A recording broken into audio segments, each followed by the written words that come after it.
Dragii mei, mulțumim din inima Părintelui Hieromonah Paisie Borza de la Mănăstirea Sfânta Elisabeta din Cluj pentru bucuria de a fi în mijlocul nostru. Știu că este greu să se rupă de obștia monahală unde slujește, dar mai știu că vine cu drag de fiecare dată când poate și în seara aceasta ne va vorbi un pic despre familie,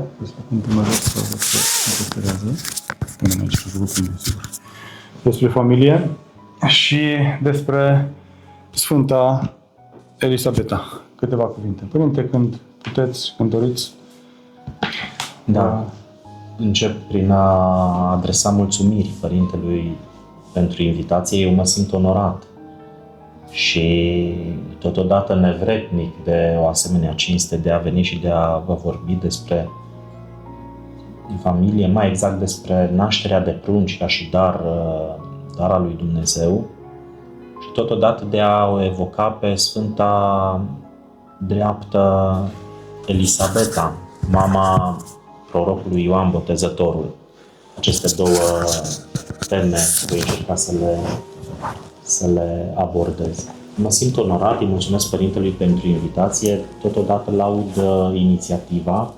Un lucru extraordinar, să știți, ca în mijlocul acestui tumult existențial în care ne aflăm, să ne mai găsim timp și să ne gândim la Dumnezeu și nu doar să ne gândim, ci și să facem ceva. Să vorbim despre Dumnezeu sau să ascultăm despre Dumnezeu. Deopotrivă, ambele reprezintă jertfă. Și acceptând invitația Părintelui, m-am gândit că pentru început ar trebui să fac o diferențiere. Așa cum spunea Părintele, sunt duhovnicul Mănăstirii Sfânta Elisabeta din Cluj-Napoca. Dar Sfânta Elisabeta, patroana mănăstirii noastre, nu este mama Sfântului Ioan Botezătorul. Nu trebuie confundată, ci ea este o stareță de secol 5, 6, 7, o așează unii o făcătoare de minuni. Deci voi vorbi despre Sfânta Elisabeta, dar despre alta, nu despre patroana mănăstirii, ci despre mama Sfântului Ioan Botezătorul, care, să știți, deși este o personalitate, am spune, nu de primă pagină a Noului Testament, pentru că nu este personaj central, este totuși extrem de importantă. Și cineva spunea frumos că ar fi parcă mai sărac textul scripturistic fără descrierea acelui episod al întâlnirii dintre Fecioara Maria și Sfânta Elisabeta. Deci voi vorbi puțin și despre ea, dar totodată și despre tema principală a întâlnirii noastre, care este nașterea de prunci văzută ca și dar al lui Dumnezeu. Cele două subiecte se leagă de altfel. Cum ce Părintele nu a spus, dar completez asta pentru a scuza oarecum faptul că discursul poate merge într-o direcție poate prea tehnică. Am terminat și facultatea de medicină la un moment dat și, prin urmare, atunci când mă raportez la zămislire și la naștere, am deopotrivă și perspectiva medicală, dar și perspectiva teologică în minte. Și să știți că ambele, și medicina și teologia, privesc aceste evenimente ca fiind un miracol. Încercăm multe prin tehnică, prin tehnologie, încercăm să suprimim, încercăm să ne devenim suficienți, dar așa cum foarte frumos spunea Părintele Serafim Rose, una dintre personalitățile ortodoxiei americane, știința nu a reușit să dea viață nici măcar unui ou de muscă. Prin urmare, viața rămâne apanaj al dumnezeirii. Dumnezeu este stăpân al vieții și al morții, Dumnezeu este Cel care dă viață tuturor celor care există, inclusiv omului. Și să știți că spuneam că medicina recunoaște acest miracol al zămislirii de prunci pentru că reprezintă într-adevăr un proces extraordinar. Faptul că din două celule diferite, una provenind de la mamă, cealaltă provenind de la tatăl, se naște un corp nou, o entitate nouă. Să știți că ceea ce se zămislește în pântecele femeii este un corp diferit de corpul mamei. Și spun asta gândindu-mă la acele sloganuri pe care poate de prea multe ori le-am auzit vis-a-vis de dreptul la avort al femeii și anume corpul meu, decizia mea. Dintr-un început vreau să zic lucrul acesta. Ceea ce se zămislește în corpul femeii nu este corpul ei. Și când spun asta mă gândesc la faptul că, pe de o parte, o femeie poate avea în pântecele său un bărbat, un copil de sex bărbătesc și nu poți să zici că e același corp. După cum știm, copiii, cei care aveți, nu au același grup de sânge ca al mamei, întotdeauna. Prin urmare, nimeni nu poate spune că e același corp. Și atunci trebuie să vedem acest produs al concepției, fătul în sine. Trebuie să-l vedem ca fiind o entitate distinctă. Este un univers întreg acolo. Așa cum fiecare dintre noi avem o percepție personală asupra universului, așa cum perspectiva noastră este unică și nimeni, nici dacă am avea 5 frați gemeni, niciunul dintre ei nu ar avea perspectiva pe care o am eu asupra lumii. La fel să știți că și cel care se zămislește în pântecele Maicii are o perspectivă unică. Și a pierde o astfel de sarcină cu intenție reprezintă, de fapt, uciderea unui univers, aș îndrăzni a zice. Pentru că este perspectiva unică a copilului, celui care se va naște. Să știți că, într-adevăr, zămislirea în sine, nu doar în cazul Fecioarei Maria sau al Sfintei Elisabeta, mama Sfântului Ioan Botezătorul, zămislirea este un dar al lui Dumnezeu și asta o vedem din multe, hai să le numim drame, pe care noi, ca și preoți, le trăim alături de cei care, de exemplu, nu pot avea copii. De foarte multe ori se întâmplă să vină cupluri tinere care au trecut prin analize, care au fost consultați, cărora nu li se poate spune un motiv obiectiv pentru care nu au copii și care totuși nu reușesc să dobândească un prunc. Și acest lucru ne arată și astăzi, în secolul 21, ne arată că nașterea de prunci rămâne un dar al lui Dumnezeu. Vedeți, noi am întâlnit încă din Vechiul Testament, ne-am familiarizat cu această idee că pruncii sunt zămisliți prin intervenția lui Dumnezeu, pentru că nu avem exemplu lui Avram și Sara, bătrâni, în vârstă fiind. Și la un moment dat, trecând Dumnezeu pe acolo, spune că anul viitor, pe vremea aceasta, Sara va alăpta. Și Sara, însă, și având 100 de ani, a râs în sinea ei auzind și a zis: nu știe ce vorbește omul acesta, pentru că nu conștientizaseră că sunt în fața lui Dumnezeu. Cum să zămislești la 100 de ani? Când pântecele s-a uscat, când făptura întreagă a omului s-a uscat, cum să mai naști viață, când viața se stinge din tine? Și anul viitor, când Dumnezeu revine la stejarul Mamvrii, într-adevăr, Sara zămislise prunc și alăpta. De asemenea, o avem pe Ana, mama prorocului Samuel.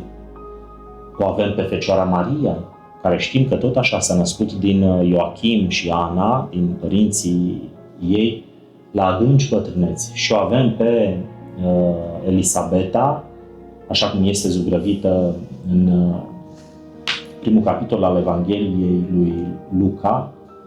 O avem pe Elisabeta, care tot așa la bătrânețe, după ce a purtat acest stigmat social, pentru că în Vechiul Testament, în perioada Vechiului Testament, să știi, și venind spre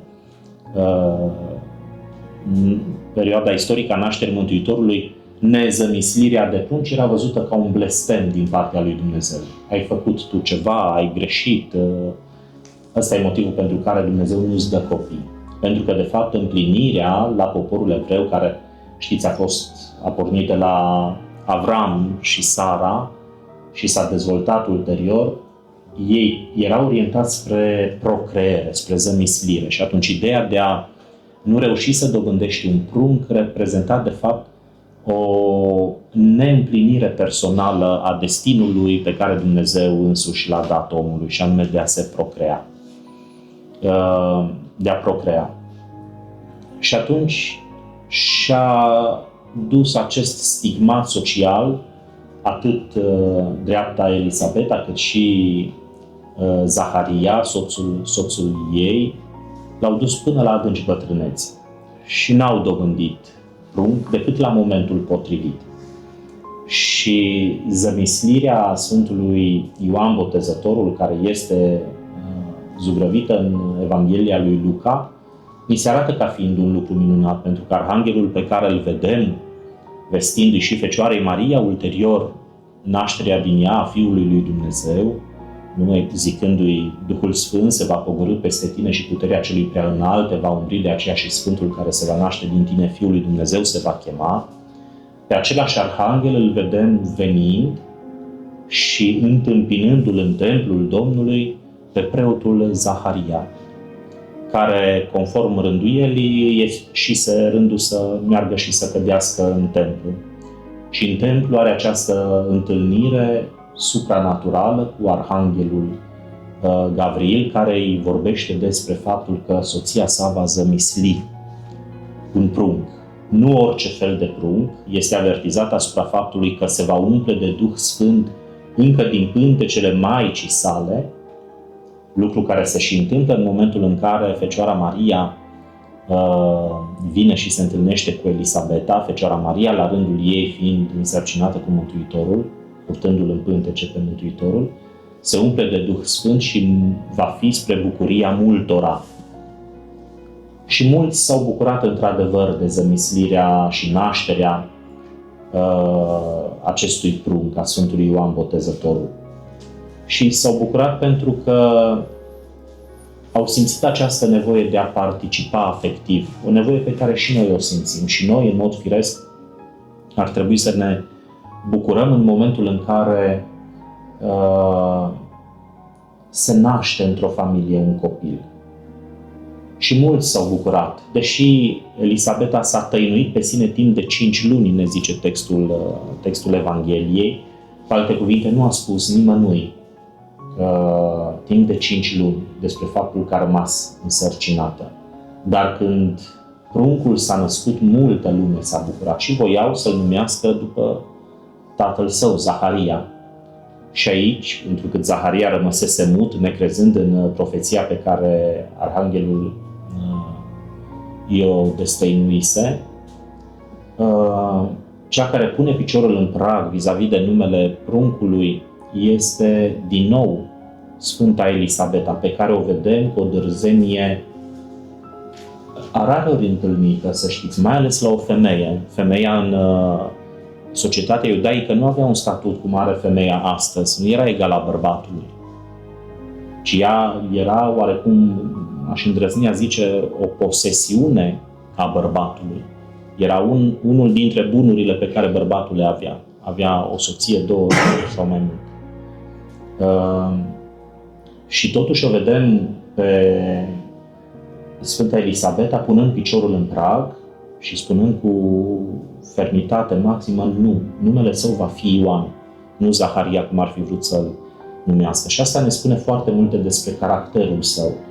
Și ar trebui să ne învețe foarte multe despre modul în care noi înșine ar trebui să ne raportăm la ceea ce înseamnă, nu știu, poate tentația lumii cotidiene.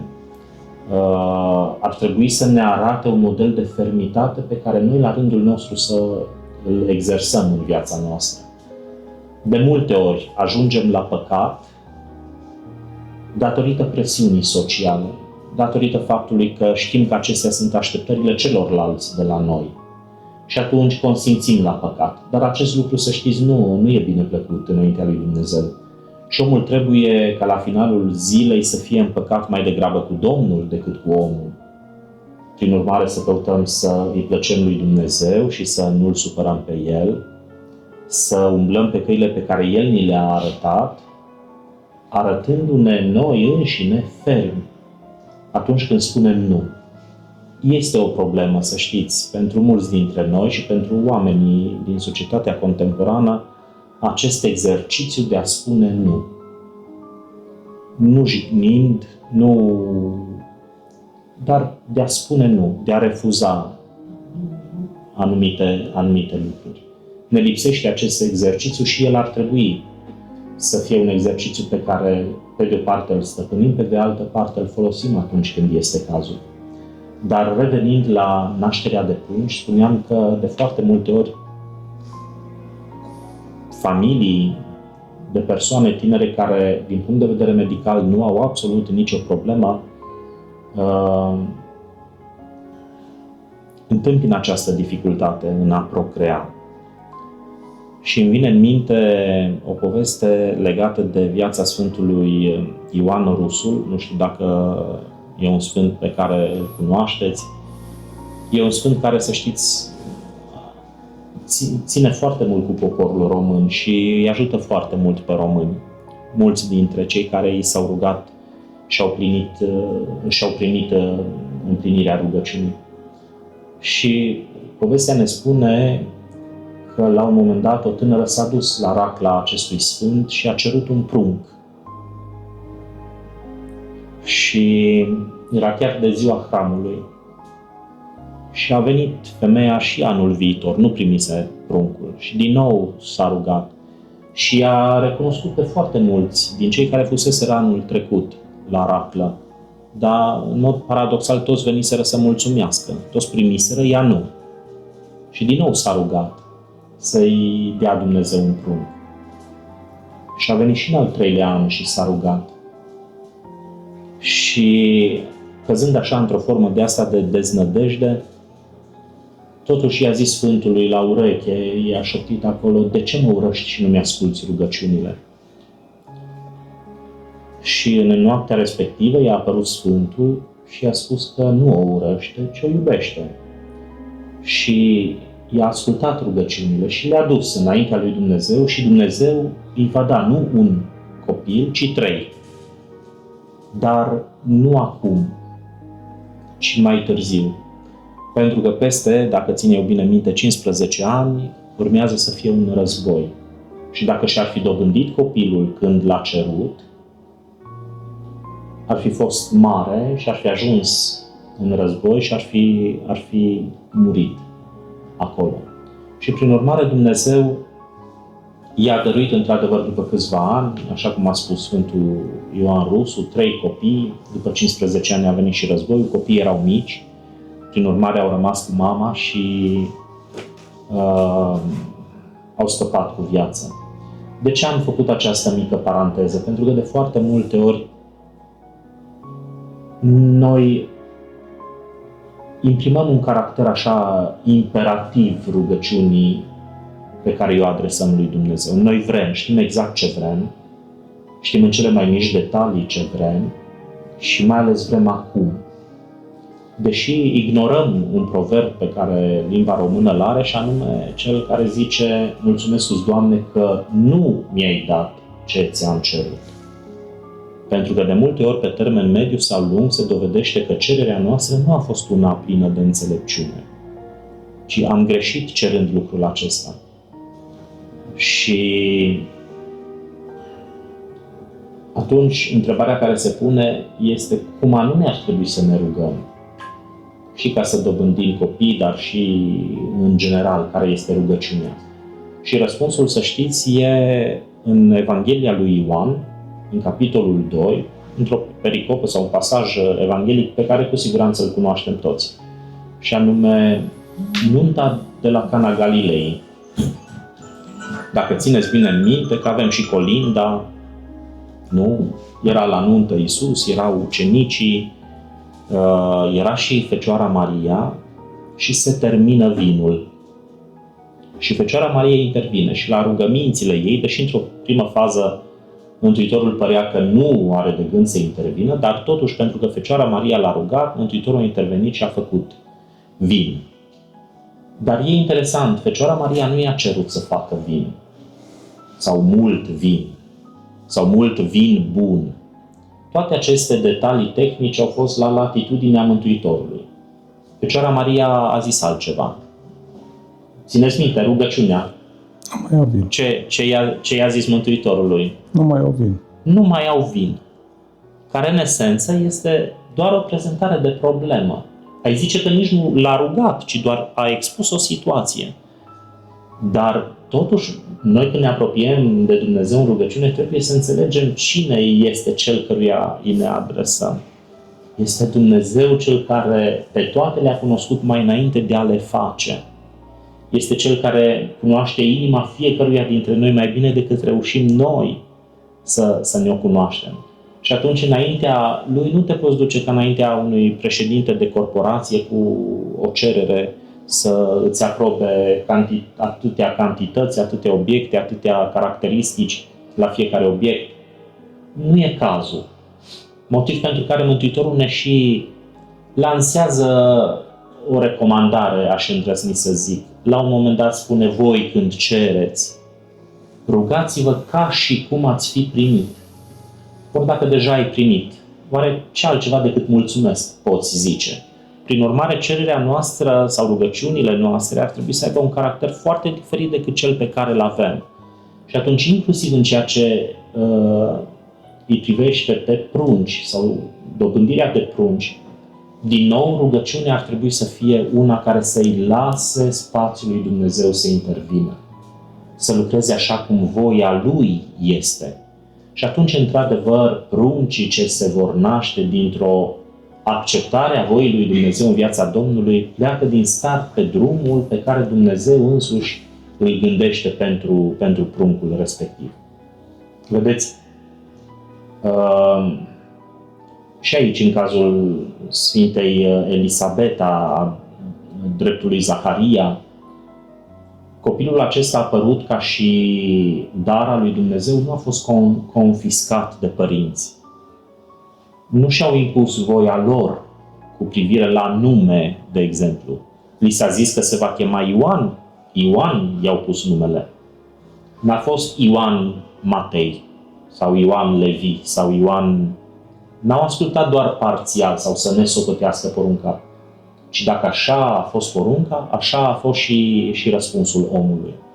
Și, din nou, deși pare simplu, să știți că noi suntem extrem de deficitari în a împlini lucrurile simple pe care Dumnezeu ni le cere. Știu că, de multe ori, căzând pradă, hai să-i spunem cinstit, mândriei, credem că noi lucrăm la, acordajul fin al persoanei noastre, că toate lucrurile grosiere sunt rezolvate și acum lucrăm la chestii de finețe. Dar să știți că lucrurile nu sunt așa. Elemente fundamentale, de genul ascultarea poruncilor lui Dumnezeu, cele 10 porunci, sau ascultarea poruncilor bisericii, sunt deficitare. Acolo avem carențe. Și atunci, în mod normal, noi ar trebui, înainte de a ne gândi că am ajuns la mari măsuri ale Sfințeniei, ar trebui să ne gândim în ce măsură împlinim chestiile fundamentale. Pentru că foarte frumos spune apostolul Iacob, ruda Domnului, nu mustrându-i pe cei care zic eu nu am ucis, dar am mințit, zice să nu uiți că cel care a zis să nu ucizi, a zis și să nu minți. Și atunci când tu de fapt calci una dintre porunci și ai mințit, tu te faci vinovat în raport cu cel care dă legea. Și același este. Cel care a zis să nu minți, a zis și să nu furi, să nu poftești, să nu fii desfrânat. Prin urmare, orice poruncă ai călca-o, îi greșești celui care a dat legea. Noi de multe ori ne călcăm pe ureche și în spovedanii nu odată se întâmplă să vină omul și să zică n-am păcate mici, n-am păcate mari, n-am niciun păcat mare. Dar o altă poveste ne spune foarte frumos că într-o astfel de situație duhovnicul a început să plângă și penitentul nu înțelegea de ce plânge, că nu era cazul din perspectiva lui să plângă. Și zice, de ce plângeți, părinte? Și zice, păi plâng pentru tine. Păi de ce să plângeți pentru mine? Că tocmai asta v-am zis, că n-am păcate mari. Și aici a venit schimbarea perspectivei și i-a zis duhovnicul, da, dar tu nu înțelegi. Dacă diavolul, ispitindu-te cu ispite mici, te-a doborât, te-a cucerit, ce va fi de tine când te va încerca cu ispitele mari? Să avem grijă, să nu ne culcăm pe ureche, ci efectiv să ne asumăm această luptă duhovnicească, ce să știți că se va sfârși doar în momentul morții noastre, doar dincolo de mormânt vom avea pace. Până atunci, în permanență, să ne gândim la cuvintele Mântuitorului, care spune că diavolul umblă răcnind ca un leu, căutând pe cine să apuce. Și prin urmare, noi ducem lupta. Și tot Mântuitorul ne spune că de la Ioan Botezătorul încoace Împărăția Cerurilor se ia prin stăruință. Adică lupta trebuie să fie una de tip stăruitor. Și stăruința nu trebuie să fie doar în luptă, ci este una dintre caracteristicile fundamentale ale celui care înaintează duhovnicește. Și când zic acest lucru, mă gândesc la același apostol Iacob, care în pericopa pe care o citim la Maslu, prima dintre pericopele apostolice, ne spune următorul lucru. Mult poate rugăciunea stăruitoare a dreptului în lucrarea ei. Și acolo sunt câteva caracteristici la care noi trebuie să fim atenți. Unul la mână, să existe rugăciune, ea să aibă caracter stăruitor, că mulți zic, da, m-am rugat lui Dumnezeu de 2 ori și nu mi-a dat sau nu mi-a împlinit cererea. Deci rugăciunea să fie stăruitoare și să nu uităm, cel care se roagă să fie drept înaintea lui Dumnezeu. Așa cum evanghelistul Luca dă mărturie despre Zaharia și Elisabeta că erau drepți înaintea lui Dumnezeu. Deși lumea îi judeca și vedea ca o pedeapsă divină această nezămislire de prunci, dar totuși ei erau drepți înaintea lui Dumnezeu. Așa că cel care stă drept înaintea lui Dumnezeu, care se roagă, care trece dincolo de etapa aceasta a credinței, în etapa următoare a încrederii în bunătatea lui Dumnezeu, în purtarea lui de grijă. Mai mult de atât, treci de la credință la încredere și de la încredere la încredințare și ajungi să-ți încredințezi existența sau viața personală în mâinile lui Dumnezeu, atunci, cu adevărat, nu mai ai decât de adus rugăciuni de mulțumire pentru tot ceea ce ai primit, primești și vei primi. Pentru că tot ceea ce se întâmplă în viața unui om care își înțelege această relație și o dezvoltă, nu reprezintă altceva decât binecuvântare. Chiar dacă, vedeți, îmi vine în minte psalmistul David cu psalmul 22, unde el ce zice acolo? Toiagul tău și varga ta, acestea m-au mângâiat. Și e foarte ciudat că nici toiagul, nici varga nu sunt făcute pentru mângâiere. Când primești una cu toiagul sau cu varga, nimeni nu zice că m-a mângâiat mama sau tata cu toiagul sau cu varga. Dar totuși pentru omul care are perspectivă duhovnicească, și pe David îl putem suspecta cu ghilimelele de rigoare de faptul că intrase în această logică a lui Dumnezeu, și toiagul și varga, adică inclusiv mustrarea, este spre mângâiere, este o mângâiere. Acum, mulți dintre dumneavoastră presupun că aveți copii, cei care sunteți copii și nu aveți la rândul dumneavoastră copii, nu înțelegeți, dar cei care au copii știți că chiar și atunci când mustri, o faci de dragul celui pe care îl mustri. Sau în Vechiul Testament avem, știu că în societatea contemporană nu mai agrem ideea de violență fizică în educarea copilului, dar Scriptura ne spune următorul lucru: cel ce-și iubește copilul nu cruță nuiaua. Dar atunci când folosești varga și toiagul sau nuiaua, o faci de dragul copilului, pentru că îl iubești. Dar, încă o dată, asta e o logică duhovnicească ce necesită un anumit nivel al urcușului duhovnicesc. Deci, revenind la ideea anterioară, cel care înțelege această plinătate a relației dintre om și Dumnezeu, să știți că aduce rugăciunea potrivită, rugăciunea de mulțumire, rugăciunea de acceptare, aduce rugăciunea în forme potrivite și anume expuneri de problemă, nu neapărat cerere cu subiect și predicat. Unor astfel de persoane, să știți, chiar dacă, nu știu, copilul le vine la o anumită vârstă înaintată, el vine cu binecuvântare.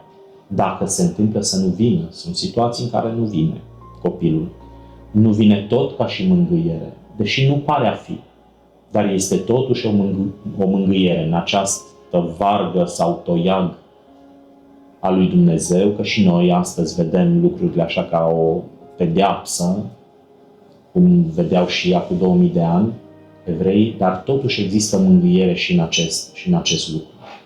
Acum, ce să vă spun, vis-a-vis de creșterea sau dezvoltarea în pântecele Maicii a copilului, să știți, studiind genetica, la un moment dat se studiază în anul 2 la medicină, de fapt, procesul acesta al diviziunii celulare, în care de la o celulă ajungi la un corp întreg, nu? Că se naște un om în miniatură, un om întru totul funcțional.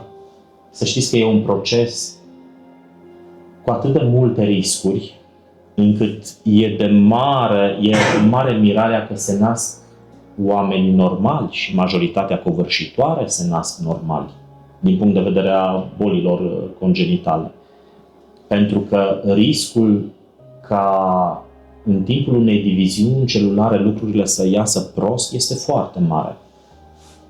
Și Dumnezeu a sădit în însăși natura omului aceste mecanisme de, hai să-i spunem, protecție, astfel încât în final, de la o singură celulă să ajungem la un om în miniatură, care vine în această lume spre a-și împlini